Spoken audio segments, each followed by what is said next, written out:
우리 예배 가운데 주께서 동참하시고 우리를 은혜 가운데 이끄심을 믿습니다. 제가 믿는 것은 우리가 전심으로 잡 예드릴 때에 우리 가운데 마음이 상한 사람은 위로하시고 회복하게 하실 줄 믿습니다. 또 몸이 아픈 사람은 전심으로 잡 예배드릴 때에 너가 안수하지 않아도 친히 주께서 치료하셔서 강하게 하실 것입니다. 옆에 사람에게 주의 사랑으로 사랑합니다. 오늘 말씀은 지난번에 이어서 두 번째 드리는 말씀입니다. 형통한 삶의 비결인 것이죠. 마치 이런 마음입니다. 우리를 너무 사랑하시는 하나님 아버지께서 이제 그의 자녀된 여러분에게 말씀하시기를 내가 너희들의 삶을 형통케 하기를 원한다.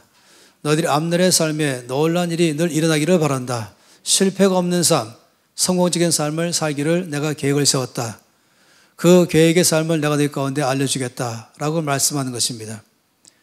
이 형통의 삶, 평안의 삶, 성공적인 삶, 실패가 없는 삶, 이것은 하나님의 계획입니다. 여러분의 삶에 대한 주님의 계획입니다. 그건 주님의 생각입니다. 오늘의 말씀처럼 너를 향한 나의 생각은 내가 안다. 그것은 곧 평안이요 재앙이 아니다. 이 말씀은 너희들의 앞날의 삶에 나는 형통함의 계획을 세웠다. 이 말씀하는 것입니다. 지난번에 말씀드린 것처럼 이것은 우리 가운데 너무나 중요합니다. 왜냐하면 여러분의 앞날의 삶에 이 놀라운 계획을 세우신 그분이 누군가 한 것 때문인 것이에요. 바로 전능자 하나님이십니다. 능치 못하심이 없으십니다. 한번 계획을 세우시면 그 계획을 능히 이룰 만한 능력이 계십니다. 또 그분은 신실하십니다. 약속하신 것을 반드시 지키는 분인 것입니다. 그런데 말씀 속에 보면은 우리 가운데 오해하지 말아야 할 것이 있습니다. 마치 유대인의 속담처럼 기억해야 됩니다. 자녀들에게 고기를 많이 잡아주는 것이 되지 말고 자녀들에게 고기 잡는 법을 가르치라. 이것이 유대인의 속담입니다. 어찌 본다면 성경적 원칙을 제시한 것이죠. 자녀들에게 많은 고기를 잡아주면은 한순간은 고기 많이 잡혀서 잘 먹겠지만은 그 다음은 끝인 것이죠. 그런데 그보다는 고기 잡는 법을 가르쳐 준다면 자기 스스로 고기를 잡아서 부유한 삶을 사는 것 때문에 그렇습니다. 하나님의 나라는 바로 그런 것입니다. 주님은 저 여러분의 삶에 형통한 삶을 살게 하실 때에 어떻게 하시냐면은 주께서 우리 가운데 형통한 삶을 사는 비결을 말씀하시므로 우리가 그 비결에 따라 살아가면은 평생 동안에 형통한 삶을 살게 될 것입니다. 주께서 약속하시기 때문에 그런 것이죠. 지난번에는 말씀 첫 번째 말씀의 약속은 이 성경 말씀, 하나님의 말씀, the book, 이 말씀 앞에 우리가 늘 나아가며 말씀을 읽고 말씀 묵상하고 그 말씀대로 우리가 살아간다면 반드시 우리의 삶은 형통하게 될 것이다 라고 주께서 약속했습니다. 그리고 오늘 두 번째 말씀하는 것입니다. 오늘 두 번째로 주께서는 우리의 삶에 어떻게 하면 형통한 자의 삶을 살 것인가, 그 비결은 무엇인가에 대해서 말씀을 하고 있습니다. 잠언 19장 17절에 그 말씀을 말한 것이죠. 이렇게 말씀했습니다. 가난한 자를 불쌍히 여기는 것은 여호와께 구워드리는 것이니 그의 선행을 그에게 갚아주시리라. 참 놀라운 말씀이에요. 이 말씀을 쉬운 성경으로 보겠습니다. 가난한 자에게 베푸는 일은 여호와께 빌려드리는 것이니 그분이 후하게 보상하신다. 참 놀랍죠.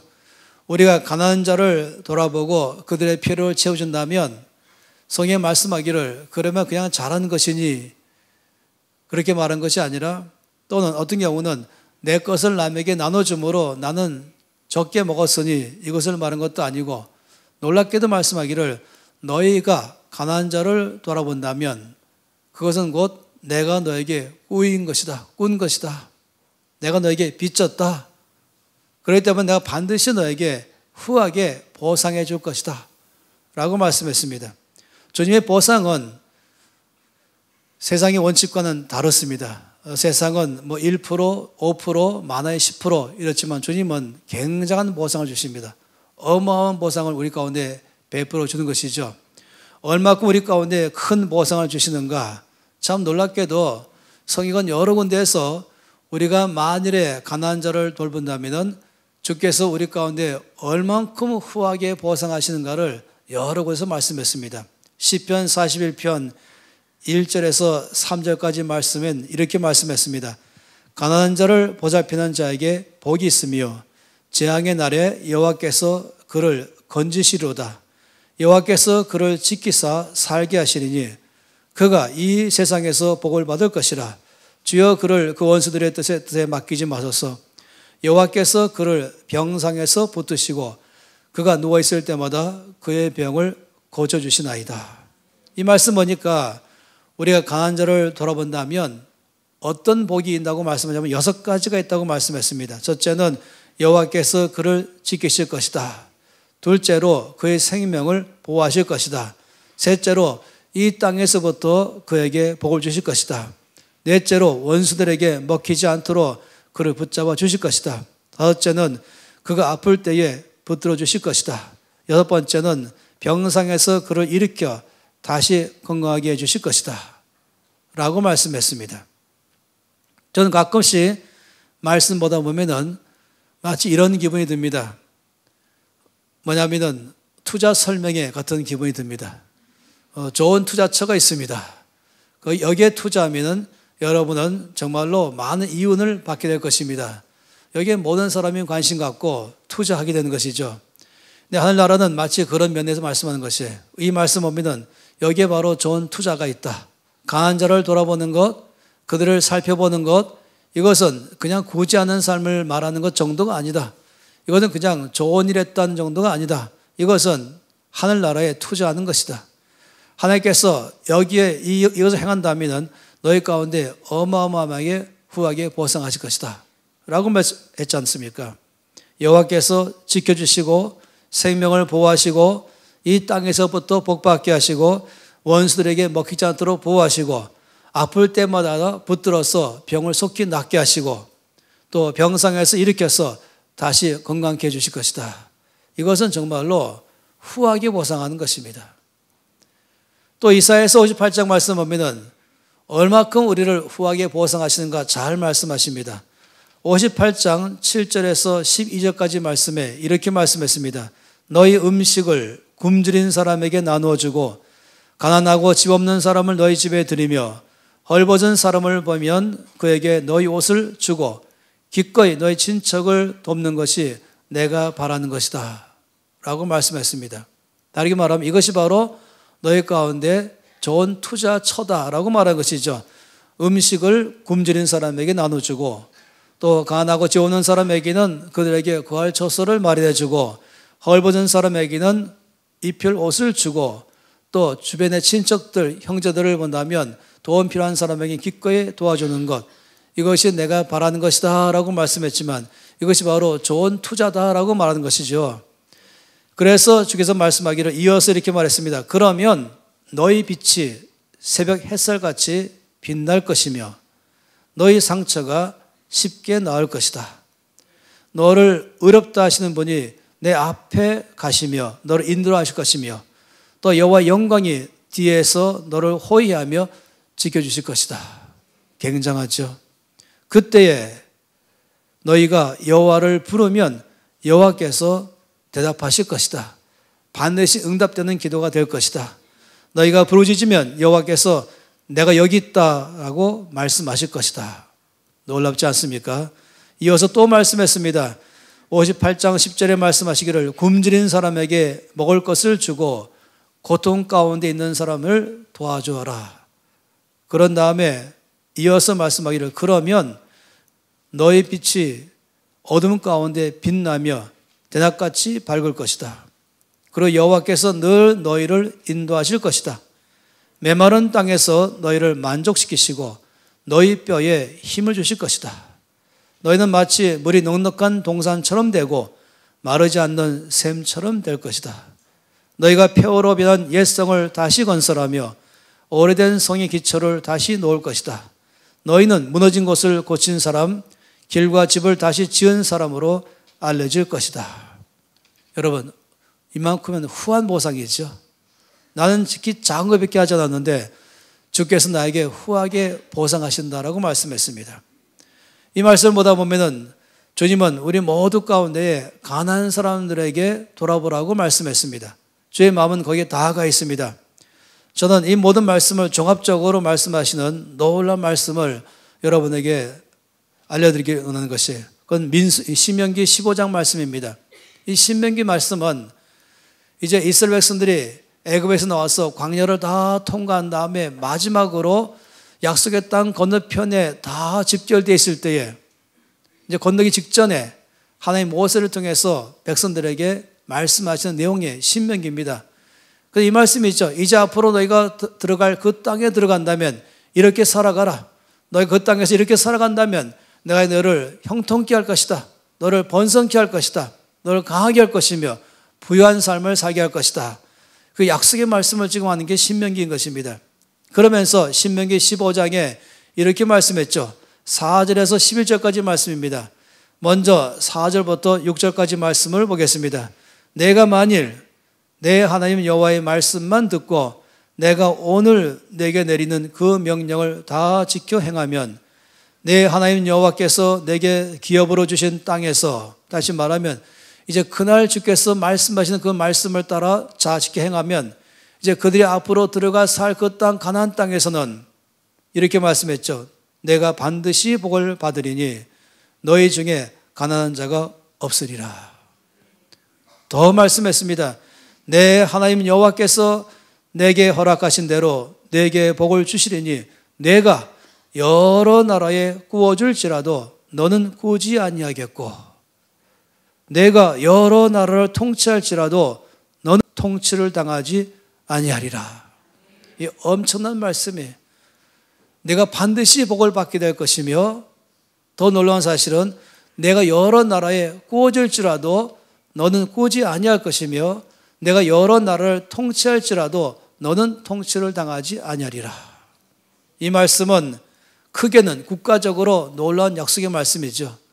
이 나라 전체가 오히려 비청산되고 채무국가가 아니라 채권국가로 돈을 많이 빌린 국가가 아니고 돈을 열심히 벌지만은 그 번 돈이 그냥 우리가 번 돈으로 우리가 쓰는 것이 아니라 빚 갚는데 많이 다 나가야 된다면 그럼 번 돈만큼 우리는 살지 못하는 것이죠. 여러분 아신 것처럼 국가적으로 늘 이 뉴스가 나오는 것은 이 나라가 빚을 얼마큼 국가적으로 졌냐면은 할 때에 n분의 1로 나눠서 국민 1인당 평균 1만큼 빚졌다라고 말하는 걸 여러분 들으실 때마다 이걸 그냥 여러분 작게 들을 문제가 아닌 것이에요.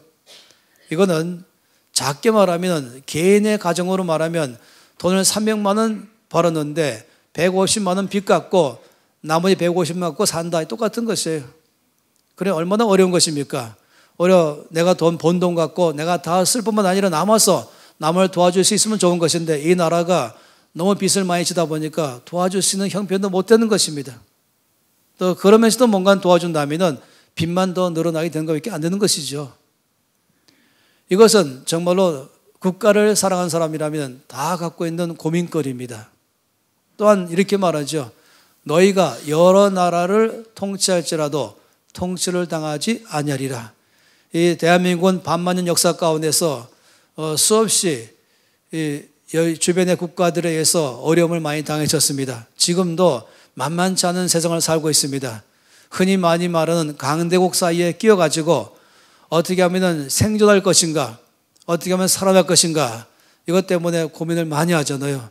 옆에 나라가 기침을 크게 하면은 그것이 바로 나한테 영향을 미치기 시작하고 이런 일이 발생한다면 참으로 너무나 슬픈 일인 것입니다.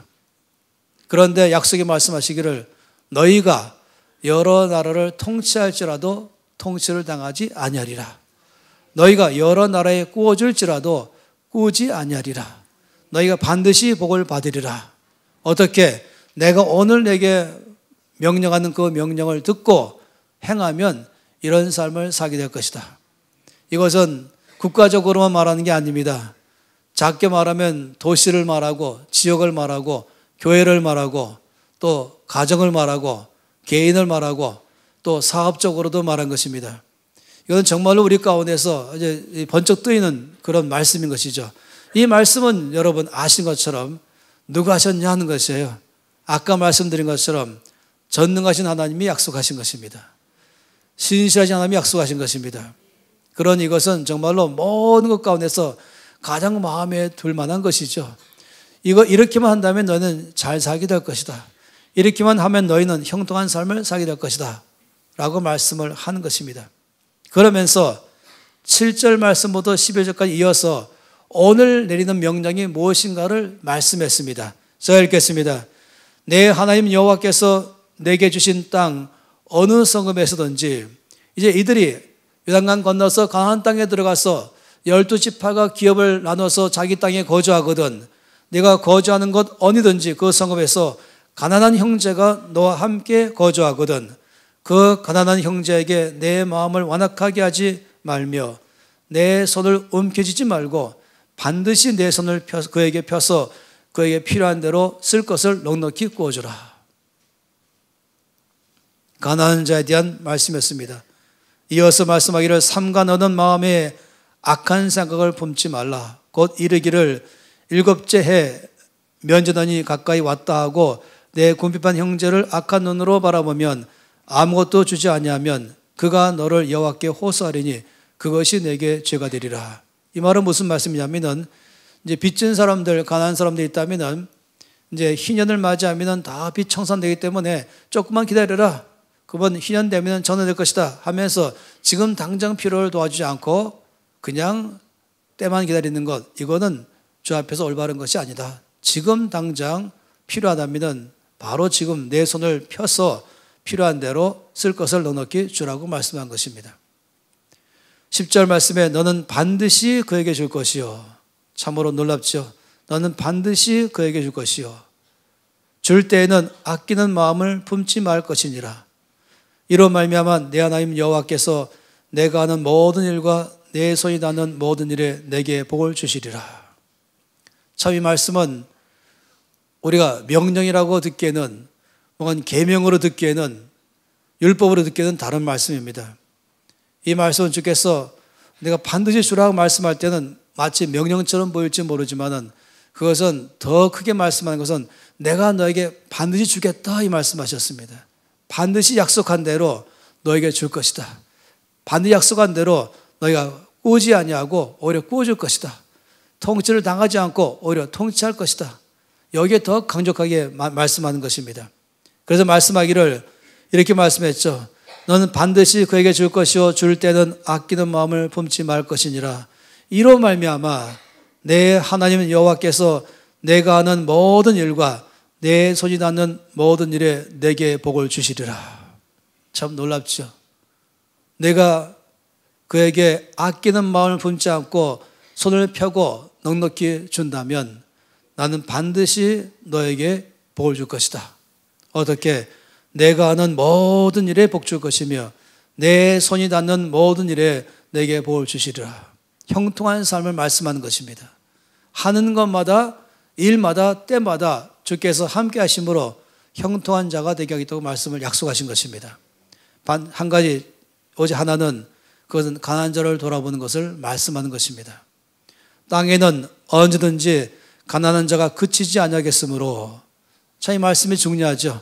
저는 광주 호남 지역에 가서 이 말씀을 전할 때에 어떤 몇몇 성도들이 말하기를 이 광주 땅에 동사무소 가고 구청 갔더니 또 구제할 사람이 없다고 말해요. 이렇게 말한 것이에요. 제가 말하기를 동사무소나 구청에 가면 그런 말이 당연하죠. 이 나라가 얼마나 복지가 잘 된 줄 아십니까? 말할지 모르겠습니다. 아마 세계에서 가장 복지가 잘 된 나라가 영국이겠죠. 여러분 영국의 이 복지 중에서 사각지대를 가져서 어려움 당하는 사람에 대한 영화 있는 거 아시죠? 그 영화는 그런 복지국가이지만은 혜택을 못 받는 사람이 훨씬 많은 것을 잘 말해주고 있는 것입니다. 그래서 제가 다시금 이 말씀대로 땅에는 언제든지 가난한 자가 그치지 않겠다 했기 때문에 반드시 있을 것입니다. 그렇게 동사무소 가서 알아보지 마시고 구청 가지 마시고 직접 발로 뛰면서 골목마다 집마다 다니시면은 반드시 많은 사람을 만나게 될 것입니다.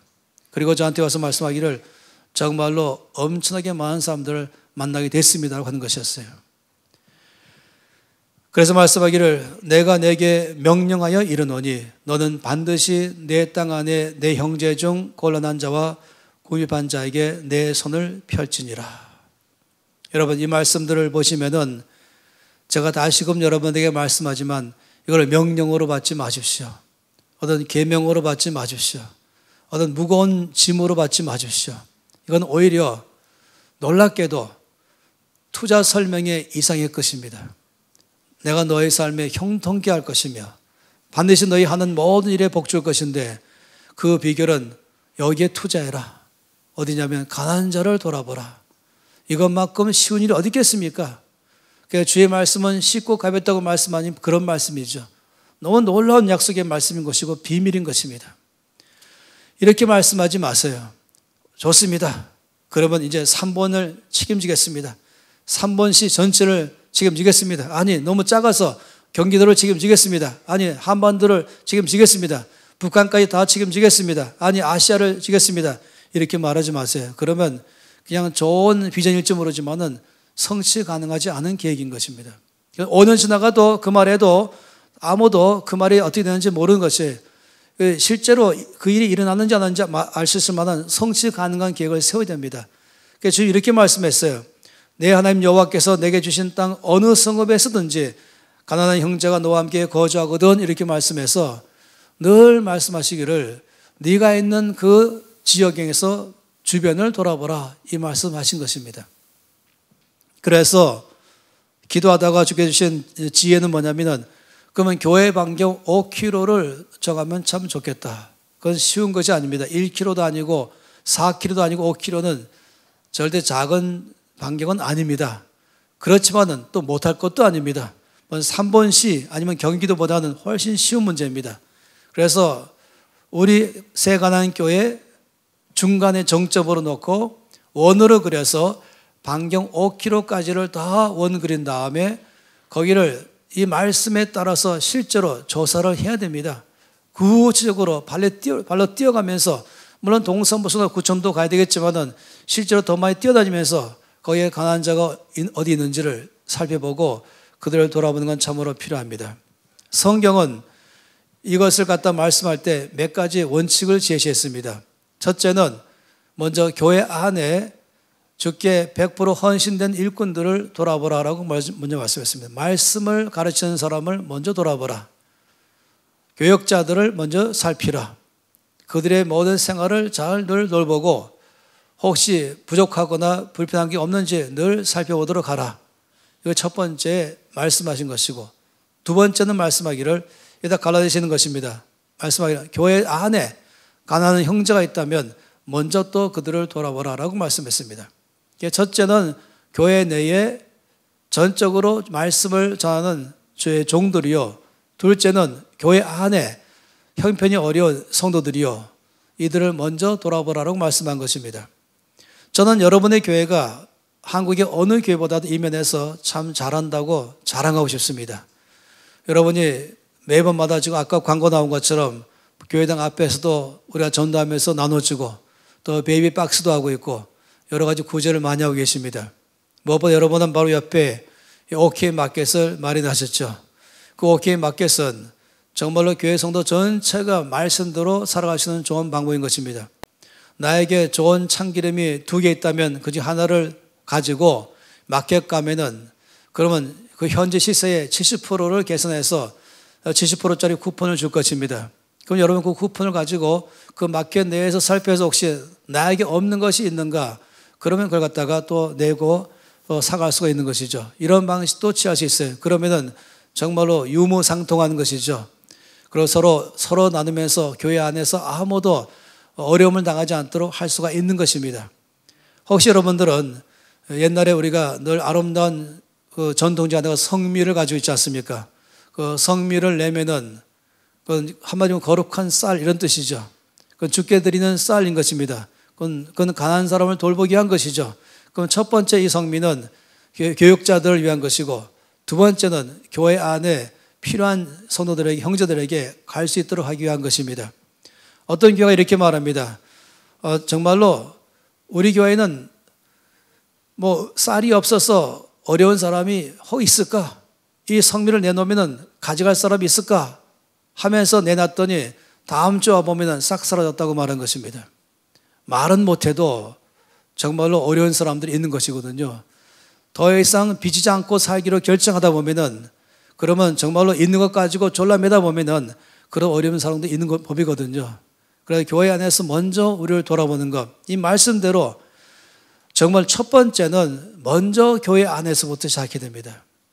그리고 두 번째는 반경 5km를 설정했다면 이 OK 마켓이 참 도움이 될 수 있습니다. 여러분이 이제 40,000원짜리 참기름을 내고 7,000원짜리 쿠폰 받으시면은, 그럼 반경 5km 안에서 가난한 사람이 있다면은, 그러면 그들의 쿠폰을 주면서 세대 가난 교회에 OK 마켓 가시면 이 쿠폰만큼의 당신이 쓸 것을 구입할 수 있습니다. 제가 선물로 드리겠습니다. 주님이 당신을 사랑하기 때문입니다. 하나님께서 당신을 돌보기 원하시기 때문에 저를 심부름꾼으로 쓰였습니다. 뭐 교회 나오라고 말한 것이 아니라 예수님이라고 말하기 이전에 그냥 하나님 당신의 필요를 늘 돌보십니다. 이것 자체가 예수님이라고 더 강한 메시지인 것입니다. 여러분의 교회가 잘하고 계시는데 이것을 이 말씀대로 더 앞으로 온 성도가 이를 힘쓴다면 이 5km 반경 내에는 속히 복음화가 될 것입니다. 근데 5km 반경도 마찬가지예요. 똑같이 먼저 5km 반경 내에 미자립 교회가 몇 개가 있는가를 살펴보셔야 됩니다. 여러분이 선교지도 돌보는 건 참 잘하셨습니다.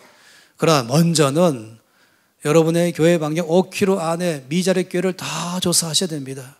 이 땅에 10만 개의 교회 중에서 미자립 교회가 가만수가 넘습니다. 사역자들이 힘들어하고 어려워하고 있습니다. 말씀을 전할 생각보다는 먹고 살기 급급해가지고 염려 속에 빠진 사역자가 많이 있는 것이에요. 그래서 여러분 저 낙도를 생각하지 마시고 말씀대로 내게 주신 땅 어느 성읍에서든지 라고 말씀하신 것처럼 먼저 교회 방이 5km 안에 있는 미자립 교회를 다 조사하시면은 여러분 깜짝 놀라실 거예요. 굉장히 많이 있다는 사실을. 그리고 그 교회 안에 모든 주의 일꾼들에게 먼저 여러분들이 나누십시오.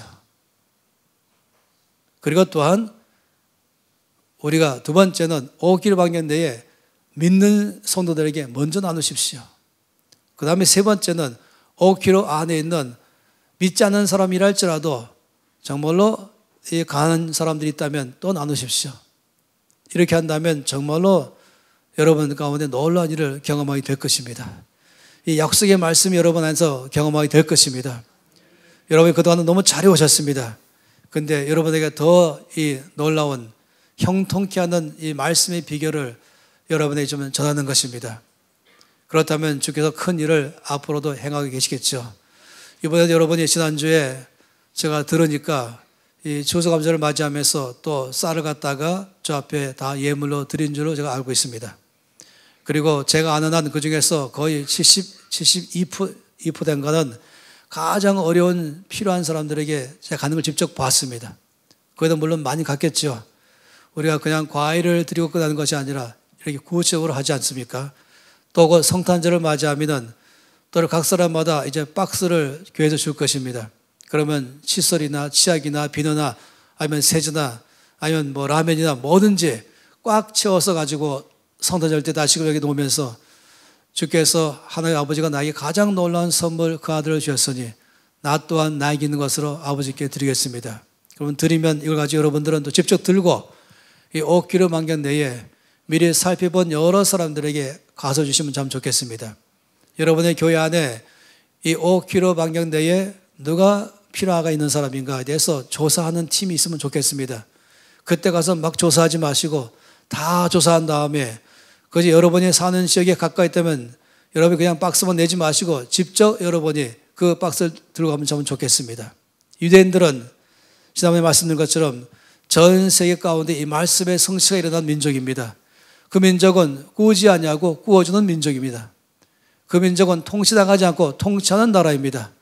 전 세계 인구의 0.2%지만은 노벨상을 23%를 차지하고 있고 수상자가 200명이 넘고 세계 정치, 경제, 교육, 매스컴, 예술, 과학기술, 의료계, 법조계 전체 안에마다 탑의 자리는 다 유대인들로 차지하고 있습니다.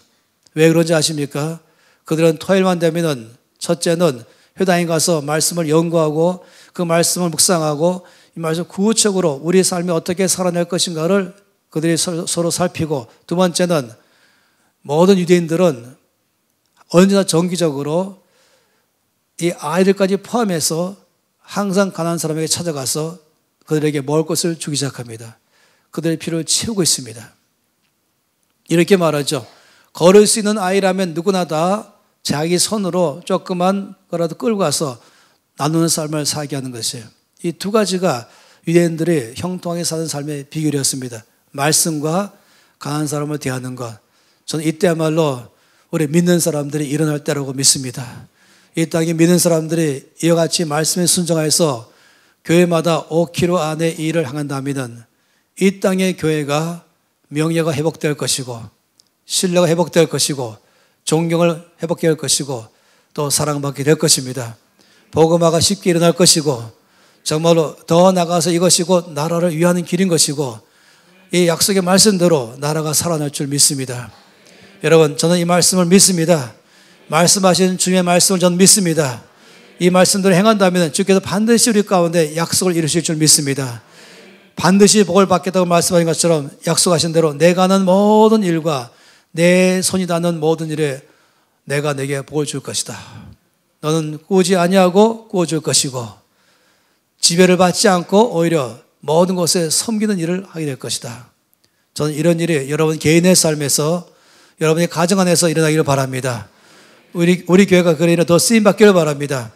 이 나라의 교회가 10만 개의 교회 중에서 1만 개의 교회라도 이 일을 시작한다면 이 나라는 정말로 복받는 나라가 될 줄 믿습니다.